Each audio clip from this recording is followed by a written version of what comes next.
শুভ সকাল বন্ধুরা, তোমরা কেমন আছো? আশা করি সকলেই ভালো আছো। তো তোমাদের আশীর্বাদে আমরাও খুব ভালো আছি। ডিকাজি লাইফস্টাইলে সবাইকে স্বাগত জানিয়ে আজকের ব্লগটি শুরু করছি। সকাল সকাল মোটামুটি বিছানা গোছানো কমপ্লিট হয়ে গেছে। এখন আমি ঘরটাকে একটুখানি ঝাড় দিয়ে পরিষ্কার করে নিচ্ছি। ঘর ঝাড়ু না দিলে নাকি ঘরের থেকে পয়সা বের করে বাজার করা বা যে কোনো খরচ আনতে গেলে টাকা বের করা যায় না। যার জন্যই কিন্তু রোজ দিনই আমি সকাল সকাল ঘরটাকে ঝাড় দিয়ে নিই। যতটুকু পারি ততটুকু পরিষ্কার করে নিই, পরে হয়তো আবার পরিষ্কার করতেই হয়। জানো তো বাচ্চা কাচ্চা থাকলে 2-3 বার ঝাড় দিতে লাগে। আর পাকা ঘরে একটুখানি বালু পায়ের মধ্যে কিচকিচ করলেই যেন বিরক্তিকর লাগে। যার জন্য পরে ঝাড় দেওয়াটা আলাদা ব্যাপার, কিন্তু সকালে ঝাড় না দিয়ে আমি বের করি না।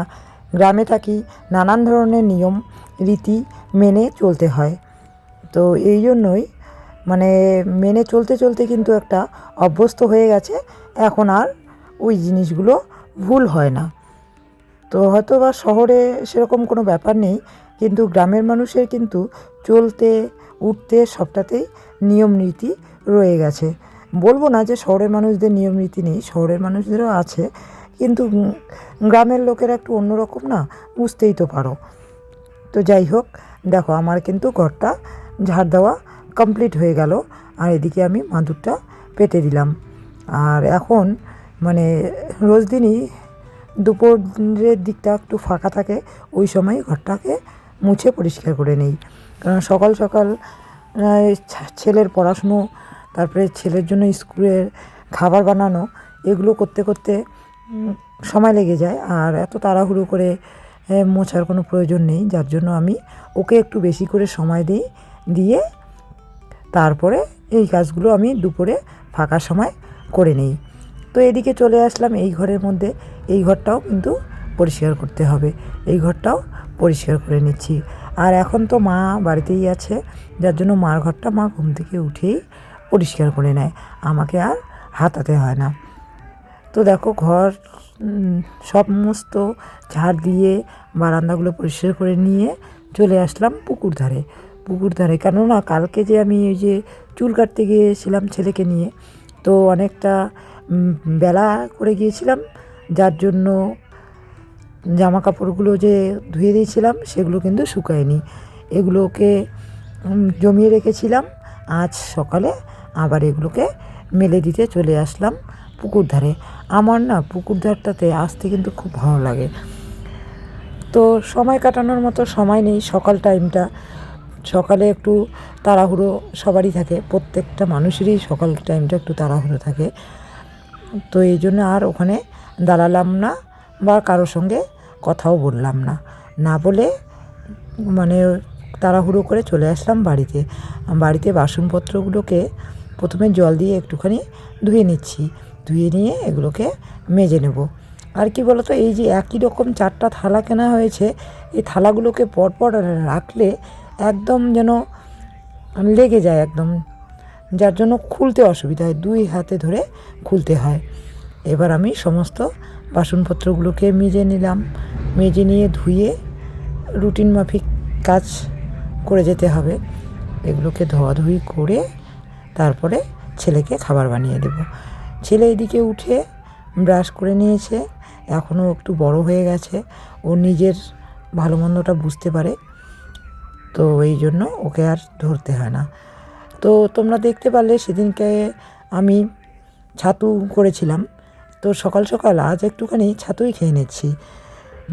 সকালে না খেলে পরে তো আর খাওয়া হয় না। 10:30 দিকে আমি কিন্তু ভাত খেয়ে নেই, তো আর হয় না। আর এদিকে আমি ছাতু খেতে বসে পড়েছি। আজ তোমাদের দাদাভাই কিন্তু আমাকে চাটা এনে দিল, কেননা ঠান্ডা হয়ে যাবে চাটা। আমি ওখানে ঢেলে রেখে চলে এসেছিলাম, যে ছাতুটা খেতে খেতে দাদার সঙ্গে কথা বলছিলাম। আর এদিকে দাদাকেও একটুখানি ছাতু দিয়ে দিয়েছি দুধ দিয়ে। তো তোমরা খাও কি খাও না জানি না, কিন্তু ছাতু খেতে কিন্তু আমার ভালো লাগে, কিন্তু সময় মেলে না ছাতুটা খাওয়ার। হয় সকালে চায়ের সময় খেতে হয়, না হলে তো পরে 3 টাইমে আমি ভাত খাই। কেননা ভাত খেতে আমি বেশি পছন্দ করি, যার জন্য আর পরে খেতেও ইচ্ছা করে না আর খাওয়াও হয় না। যার জন্য আজকে কিন্তু আমি সকাল সকাল খাচ্ছি। এই যে আজ খাচ্ছি, আজ যে কবে খাবো ভুলেই যাই আমি সব কিছু। আর যার জন্য ছাতুর যে কৌটাটা সেটা কিন্তু মার ঘরে রেখেছি। আমার ঘরে রাখলে ওটা খাওয়াও হবে না আর থেকেই যাবে, আমার দিতেও মনে থাকে না। তো যাই হোক, ছাতু খেয়ে এইদিকে আমি চাটা খেয়ে নিচ্ছি। আর দাদা আমার ছেলের জন্য দুটো কাশিকুল নিয়ে এসেছে। এবার চা খেয়ে একদম চলে আসলাম কলের পাড়ে, যেহেতু স্নান সেরে নেব। তো স্নানের আগে এই যে কালো কড়াইটা মেজে নেব। এটা কিন্তু লোহার কড়াই, যার জন্য এটা কিন্তু কালোই থেকে যায়। মেজে নিলে ওই কালিটা চলে যায় আর ভিতরের যে তেল চিঠে একটা কেমন একটা হয়ে যায় ওইটা চলে যায়, কিন্তু কালারটা কিন্তু কালোই। তোমরা ভেবো না যে দিদিভাই কড়াইটাকে পরিষ্কার করলো তারপরেও কেন কালো, এটা কিন্তু কালোই কড়াইটা। তো যাই হোক, কড়াইটাকে মেজে নেব, মেজে নিয়ে স্নানটা সেরে নেব। আর এদিকে কিন্তু ছেলে বই নিয়ে বসেছে, আর ওকে বুঝিয়ে দিয়ে আসার পরেও কিন্তু কতবার যে আমাকে একটা কাজ থেকে উঠতে হয় সকালবেলা সেটা আর বলার মতো নয়। একটুখানি ওর মানে সংকোচবোধ হলেই আমাকে ডাকতে থাকবে। আজ ভাবছিলাম আজ তো বৃহস্পতিবার, একটুখানি মোছামুছি করতেই হয়। তো এখন যদি মুছতে চলে যাই তাহলে অনেকটা লেট হয়ে যাবে। তো এই জন্য ভাবছি আগে কড়াইটাকে মেজে স্নান করে খাবারটাকে বানিয়ে নিই, না হলে আবার ছেলের খাওয়াটা লেট হয়ে যাবে। আর ঠিক সমমুহূর্তে গরম গরম খেতে ওর একটুখানি অসুবিধা হয়। আর ওকে স্নান করিয়ে দেওয়া, ওকে রেডি করিয়ে দেওয়া, বই খাতা সমস্ত কিছু ওকে মানে ঢুকিয়ে ঢুকিয়ে দিতে হয়। কেননা এখনও কিন্তু স্কুলের রুটিনটা দেয়নি। মানে খেলার আগে পর্যন্ত 3টে ক্লাস হয়েছিল, বাংলা, অঙ্ক, ইংরাজি। তারপরে কিন্তু ও খেলা প্র্যাকটিস হয়েছিল, কিন্তু খেলা শেষ হওয়ার পরেও এখনও স্কুল কর্তৃপক্ষ রুটিনটা দিতে পারেনি। তো যাই হোক, দিতে পারেনি। ওটা না দিলে ছেলেকে সমস্ত বই নিয়ে যেতে হয়। এই যে একটা মানে খুব মানে খারাপ পরিস্থিতি হয়। অন্যবার এই রুটিনের দায়িত্বটা আমার কাছে ছিল, এই রুটিনটা আমিই করতাম। তো এইবার তো আর আমি নেই, যার জন্য এবার কিন্তু এখনও অবধি ওরা রুটিনটা ছাত্রদের হাতে পৌঁছতে পারেনি। হয়তো বা আমার থেকে বেটার টিচার নিয়েছে, শুনেছি যে আরও অনেক কজন টিচারকে ওরা অ্যাড করেছে। তো যাই হোক, বেটার টিচার নিয়েছে, কিন্তু এখনও রুটিন কিন্তু হাতে আসেনি স্টুডেন্টদের। তো সেদিনকে স্কুলে তো যাই না, স্কুলের বাইরেই দাঁড়িয়েছিলাম ছেলেকে আনতে, তখনই গার্জিয়ানরা বলছিল, তাই একটুখানি তোমাদের সঙ্গে শেয়ার করলাম। তোমরা হয়তো ভাববে যে নিজেরটা নিজেই বলছে, সেটা নয়। গার্জিয়ানরাই বলছিল, দিদিভাই তুমি থাকলে হয়তো বা এতদিন রুটিন পেয়ে যেতাম, আর কেন বাদ দিলে, এটা কি উনি ঠিক করলো, নানান ধরনের কথা। তো আমি বলেছিলাম যে আমার থেকেও ভালো টিচার এসেছে, আরও ভালো পড়াশোনা হবে, তো অবশ্যই তোমরা ধৈর্য ধরো, কয়েকদিনের মধ্যে রুটিনটা পেয়ে যাবে। তো যাই হোক, মানে সব কিছু না শিখতে একটা সময় লাগে। তো এবার দেখো, স্নান সেরে চলে আসলাম, তোমাদের দাদাভাই সবজি নিয়ে এসেছে বাজার থেকে। তো দেখি কি কি সবজি নিয়ে এসেছে। তোমাদের নীলাদ্রির বাবারকে যেটা যেটা বলা হবে সেটা সেটা নিয়ে আসবে। আর মানে এমনিতে ও কোনো কিছু সেরকম করে মানে বুদ্ধি খাটিয়ে আনবে না, মানে ভুলে যায় যে কোনটা আনতে বলছে কোনটা আনতে বলেনি। এবার চয়েস করে নিজের পছন্দ মতো জিনিসগুলো আবার নিয়ে আসে। তো এই যে দেখো, বাঁধাকপি, বিনস নিয়ে এসেছে, লঙ্কা, আলু 2 ধরনের নিয়ে এসেছে, বেগুন নিয়ে এসেছে, আর নিয়ে এসেছে ডাঁটা শাক। ডাঁটা শাকটা কিন্তু ওইদিকে ব্রেঞ্চের মধ্যে রেখে দিয়েছে মা। এই যে ডাঁটা শাকগুলো, ডাঁটা শাক। আর যে তোমরা কি বলো এটাকে জানি না, আমরা গ্রামের লোক জলপাই আলু বলি, ছোট ছোট একটা যে আলু হয় ওই আলুটা। তো এদিকে দেখো, ছেলেকে খাবার বানিয়ে দিলাম, খেয়ে ও স্কুলে চলে যাচ্ছে ওর বাবার সঙ্গে। একটুখানি তোমাদের সঙ্গে শেয়ার করলাম। এবার আমি আমার কাজে লেগে পড়লাম একটুখানি খাওয়া দাওয়া করে, কেননা এই কাজগুলো তো আমাকে করতেই হবে। আর তুলসী মঞ্চটা এই যে কমপ্লিট হয়ে গেছে, প্লাস্টার কিন্তু কমপ্লিট হয়ে গেছে। তো এইটার ভিতরটায় যে মেঝেটা আর কি, সেই ঢালাইটা এখনও কমপ্লিটলি মানে এটা রাব ঢালাই দেওয়া হয়েছে। কারণ আমি চেয়েছিলাম যে নিজে থাকতে না পারি টাইলস দেওয়া ঘরে, অন্ততপক্ষে ঠাকুরটাকে আমি মানে অন্যরকম করে করতে চেয়েছিলাম। তো যার জন্য এখন যেহেতু টাকা পয়সা হাতে নেই, তো আপাতত এটুকু করে রাখা হয়েছে। পরে আবার মানে ব্যবস্থা করে ওটাকে টাইলস লাগানো হবে, যার জন্য ওটা কিন্তু খসখসে এখনও। তো যাই হোক, সমস্ত এসে ওয়ালগুলোতে জল দিয়ে নিলাম। জল দিয়ে নিয়ে তারপরে আমি উঠোনটাও মুছে নিচ্ছি। বৃহস্পতিবার উঠোন ঘর বারান্দা পরিষ্কার না করলে ভালো লাগে না। এদিকে দেখো দুটো কিন্তু কলস বসিয়েছে। এখানে একটা গেট হবে, জানি না কবে হবে। মানে বুঝতেই পারো মধ্যবিত্ত সংসারে থাকলে একবারে কোনো কিছু করার মতো ক্ষমতা হয়ে ওঠে না, কিন্তু গেটের জন্য এই জায়গাটা রাখা হয়েছে। আর এই যে এই সাইডটা একটু পিলারের মতো করে মোটা করে দিয়েছে, আর দুটো কলস বসিয়েছে। ওখানে কিন্তু একটা আমের পলও লাগানো হবে। ওটা এখন মানে প্লাস্টার করে লাগাবো। আর যাই হোক, এই কলসটার ভিতরে কিন্তু সিমেন্ট বালু সব কিছু দিয়ে আর কি ওরা ঢালাই দিয়ে রেখেছে। পরে কলসটাকে হয় ভেঙে দেবে, তাহলে কলসের সাইজ হয়ে যাবে, নয়তো কলসটার উপরেই প্লাস্টার করে দেবে। তো যাই হোক, বর্তমানে হাতে টাকা পয়সা নেই, যার জন্য কাজটা কিন্তু বন্ধ হয়ে আছে। তো যখন আবার টাকা পয়সা হাতে হবে তখন আবার কাজটাকে করে নেব।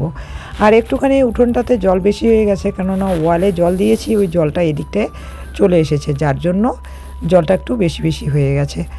তো এমনি মুছে নিচ্ছি।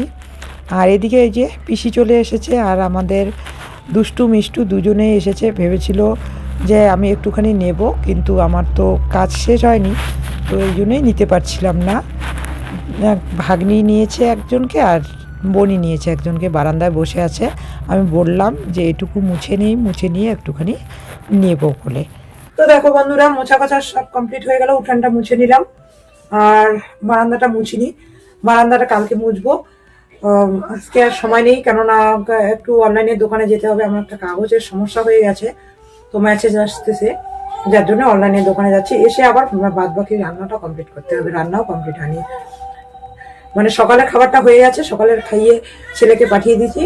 আমিও একটু খেয়ে নিচ্ছি। খেয়ে নেওয়ার পরে যে উঠান মুছে নিলাম, যেহেতু আজকে বৃহস্পতিবার, তখন অনলাইনের কাজটা করে বাদ বাকি রান্নাটা বসে করবো, দুপুরের রান্না আর কি। তো চলো পরে দেখো, চলে আসলাম অনলাইনের দোকান থেকে, সমস্ত কাজ কমপ্লিট করে চলে আসলাম রান্নাঘরে। এখন রান্না বসিয়ে দেবো। অনেকটা লেট হয়ে গেছে, যার জন্য শর্টকাট কিছু একটা বানিয়ে নেব। আর আমি অনলাইনের দোকান থেকে আসার সময় দেখলাম মাছের দোকানটা খোলা ছিল, একটুখানি মাছও নিয়ে আসলাম। তো এবার এদিকে ভাত বসিয়ে দিয়েছি, আর এদিকে শর্টকাট একটা রান্না করব, মাছের ঝোল, বেগুন ভাজা, বিনস আলু ভাজা। তো যাই হোক, তোমাদের সঙ্গে একটা কথা শেয়ার করি। সেটা হচ্ছে, আমাদের যে তুলসী মঞ্চটা হলো, জানি না কতটা ভালো হয়েছে, তোমরা বলো তো কীরকম হয়েছে। আমি যদিও বা সেরকম করে তোমাদের সঙ্গে এখনও শেয়ার করিনি, তো তুলসী মঞ্চটার করা হলো না। এদিকে প্রিয়া এসেছিল খুশকে নিয়ে, আমি রান্না করছি। ও জিজ্ঞাসা করলো এত লেট কেন, তো বলছিলাম যে গিয়েছিলাম একটু অনলাইনের দোকানে। তো যে কথাটা তোমাদের সঙ্গে শেয়ার করতে চেয়েছিলাম, জানি না তুলসী মঞ্চটা কীরকম হচ্ছে। তো তুলসী মঞ্চটা আর কমপ্লিট করতে পারলাম না। তোমাদেরকে দেখালাম যে প্লাস্টার হয়ে গেছে, কিন্তু একটুখানি জায়গা এখনও বাকি রয়ে গেছে। যেমন ওই যে কলস দুটো হয়নি, আর টাইলস লাগানোর কথা, ওটা হয়নি, আর রং করা হয়নি। এখন আমাদের হাতে টাকা নেই। আমাদের বলতে আমার হাতেও কোনো টাকা পয়সা নেই, এবং নীলাদ্রির বাবার হাতেও কোনো টাকা পয়সা নেই। এটা নিয়ে একটু মনটা আমার খারাপ, যে আমি কাজটা কমপ্লিট করতে পারলাম না, যতটুকু টাকা ছিল শেষ। তো শাশুড়ি মা আমার বলেছিল যে ওনার কিছু টাকা আছে, যেটা বাবা রেখে গিয়েছিল, ওই টাকাটা দিয়ে ঠাকুরের তুলসী মঞ্চটা আর কি কালার করতে, আর বা টাইলসটা লাগিয়ে নিতে। কিন্তু আমি এতে রাজি হইনি, কেননা আমি এটা মাকে একটা গিফট হিসাবে দিতে চেয়েছিলাম। যেটা আমার উপার্জনের টাকা আর শুধুমাত্র নীলাদ্রির বাবার উপার্জনের টাকা। এবার যদি মার ওই শেষ সম্বলটুকু আমি নিয়ে এই তুলসী মঞ্চে লাগিয়ে দেই, সেটা ঠিক দেখাবে না। সেটা হবে কীরকম, যে আমি উদারতার সুযোগ নিলাম। মা উদার হয়ে সব কিছু দিতে চাইছে, সেই উদারতাটার সুযোগ নেওয়া। তোমরাই বলো তো বন্ধুরা, এটা কি ঠিক হবে যে মার আর জমানো কিছু টাকা নিয়ে বাদবাকি কাজটা কমপ্লিট করা? যার জন্য আমি মাকে বলছি, মা আমার কোনো মন খারাপ নেই, আমি আস্তে আস্তে এটা কমপ্লিট করে তোমাকে দেব। তোমার আপাতত পুজো চলছে, চলুক এভাবেই। টাইলসটাই শুধু লাগানো বাকি আর কালারটা লাগানো বাকি, তো সেরকম কোনো ব্যাপার নেই। কিন্তু মা তো মুখ দেখলে, মন দেখলেই বুঝতে পারে। আজকে 12 বছর থেকে একসঙ্গে আছি। প্রথমত অনেক ঝড় গেছে, প্রথমে সবাই মেনে নিতে পারে না, কিন্তু পরে যে এতটা ভালোবাসা পাবো সেটা ভাবতে পারিনি কখনোই। তো আমি চাই না মা যে এই উদার হয়ে উদারতা দিয়ে আমাকে হেল্প করতে চাচ্ছে, সেই উদারতাটার সুযোগ নিতে। কেননা অনেকেই আছে যে উদারভাবে কোনো কিছু দিলে বা উদারভাবে কাউকে ভালোবাসলে সেই উদারতার সুযোগ নেয় এবং দুঃখ দেয়। কিন্তু আমি চাই না কাউকে দুঃখ দিতে, বা কেউ আমাকে ভালোবাসলে সেটার আমি সুযোগ নেই। এটাই আর কি ব্যাপার। ছেলেকে স্কুল থেকে নিয়ে এসেই হাত মুখ ধুইয়ে ওকে খেতে দিয়ে দিলাম, তার সঙ্গে আমরাও খেতে বসে পড়লাম, তোমাদের দাদাভাই, আমি আর বাবু। তো যাই হোক, খেতে বসে পড়লাম। আর রান্নাটা তো তোমাদের সঙ্গে শেয়ারই করলাম। মাছের ঝোল করেছি, মা ঘন্ট করেছে, শাক করেছে, বেগুন ভাজা, আলু, বিনস একখানে একটা ভাজা করে নিয়েছি। তো ছেলে খাচ্ছে, ছেলেকে মেখে দিয়েছি। সকাল টাইমটা ওকে স্কুল যাওয়ার সময় খাইয়ে দিতে হয়, খাইয়ে দেই। আর দুপুরে আমার সঙ্গে বসে বসে ও খাচ্ছে। রাত্রেও কিন্তু খাওয়াতাম আগে, এখন না আর খাওয়াতে হয় না, ও একা একাই খেতে পারে। তো যাই হোক, এদিকে দেখো তোমাদের দাদাভাই একদম খেতে বসে পড়েও কি যেন মোবাইলে একটা নিউজ শুনছিল। ছেলেদের এটা একটা অভ্যাস, খেতে বসে মোবাইলে নিউজ শোনে। আর ছেলে স্কুল থেকে এসে সেরকম করে খেতে চায় না দুপুরের সময়টা, কারণ টিফিন খেয়ে নিলে না পেটটা ভরে যায়। আর আজ ওকে কিন্তু টিফিনে ওই মানে সুজি দিয়ে যে দুধ পুলিটা ওইটা করে দিয়েছিলাম, ওটাই বলছিল যে খুব ভালো হয়েছে। তো দেখো বন্ধুরা, খেয়ে দিয়ে 5টা মিনিট শুধু রেস্ট নিলাম। রেস্ট নেওয়ার পরে আর সময় নেই, এখন যেতেই হবে টিউশনের। সমস্ত জামা কাপড় উঠিয়ে গুছিয়ে রেখে 5 মিনিট শুধু একটুখানি বিছানায় রেস্ট নিয়ে এখন চলে যাচ্ছি টিউশনে। আজকে একটুখানি লেটই হয়ে গেল, আর আজকের দিনটা একটু ঠান্ডা ঠান্ডা পড়েছে, তো আজকে রাত হবে। তো চলো পরে এসে দেখা হচ্ছে আবার। টিউশন থেকে এসে একটুখানি চা আমি করে খেয়ে নিলাম। আর নীলাদ্রির বাবা সন্ধ্যার দিকে চা খায়, যেহেতু আমার একটুখানি লেট হয়েছে আসতে, মা নীলাদ্রির বাবাকে চা করে দিয়েছে। এবার ছেলে খাবে ম্যাগি। এই ম্যাগিটা আমি ঠিক ওকে খাওয়াতে চাই না, তারপরে ওর বাবা অনেক দিন পরে নিয়ে এসেছে। তো আমি কিন্তু ম্যাগিটা একদম নর্মাল যেভাবে রান্না, একদম নর্মাল করে করে দিচ্ছি।